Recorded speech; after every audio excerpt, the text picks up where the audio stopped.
Hi, this is Scott Garibay, and today we're going to talk about Dungeons and Dragons, and we're going to talk about what is the correct thing to do with relic versions of Dungeons and Dragons. Relic versions? What are you talking about? Dungeons and Dragons 1E, 2E, 3E, and 4E. We are currently on Dungeons and Dragons 5th edition. If you are a good dungeon master and you want to do the following things, if you want to honor Gary Gygax and keep his name, as bright and powerful and unforgotten as it should be, you play his greatest legacy, which is always Dungeons and Dragons now, the current edition of Dungeons and Dragons. Dungeons and Dragons 5th edition is the greatest banner carrier for Gary Gygax's legacy that's ever been created, and it celebrates him directly, and it celebrates him powerfully and in a modern context, right? Which is exactly where his name should be, right? If you want to bring the safest, most joyful experience from Dungeons & Dragons, you run the current edition of Dungeons & Dragons, which is Dungeons & Dragons 5th edition. So what do we do with these relic editions, right? So it's a challenging question. What do we do with Dungeons & Dragons 1E, 2E, 3E, and 4E? One thing I can tell you is you don't run them. You don't run them as games. It's a bad idea, right? And I'm going to explain why, all right? So IRL, our in real life lives is challenging. It's Lyle the crocodile said it. Living is a dangerous business. You'll find that line in the trailer, right? And the reality is these older versions are, in my opinion, can be quite dangerous, right? Why? The biggest reason is there's a lot of offensive content in there. Offensive to different genders, offensive to different orientations, offensive to different cultures. And all of this is being addressed in real time in Dungeons & Dragons 5th edition. And that honors Gary Gygax. And the reason why was he's incredibly progressive, right? He picked the first female CEO for any tabletop role-playing game in the world. That was Lorraine Williams. And he made sure that everybody understood that Dungeons & Dragons was for all genders and all peoples with the 1980s D&D Saturday morning cartoon. So it's a complex question. How do we get there? What's the answer, right?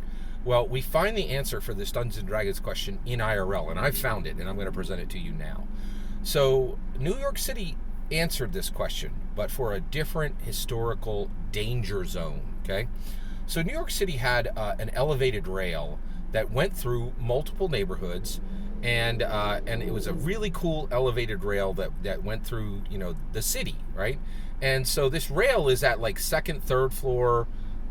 Is that like essentially it had a train that would go through New York City at the third story level. So literally buildings, you would look to your right outside the train and you'd see somebody's, you would literally just see right in somebody's apartment, right?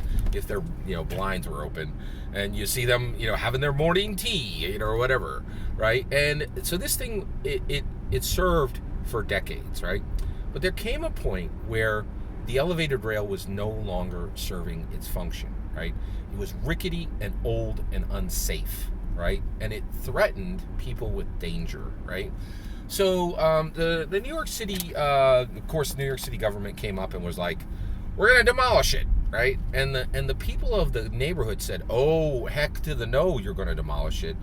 This is important. This is an historical relic that needs to be celebrated and preserved. And that's what they did. They created the High Line, okay? Now, I saw the High Line for the first time in a Facebook post of a college friend, and he showed him and his kids having a great time walking the High Line.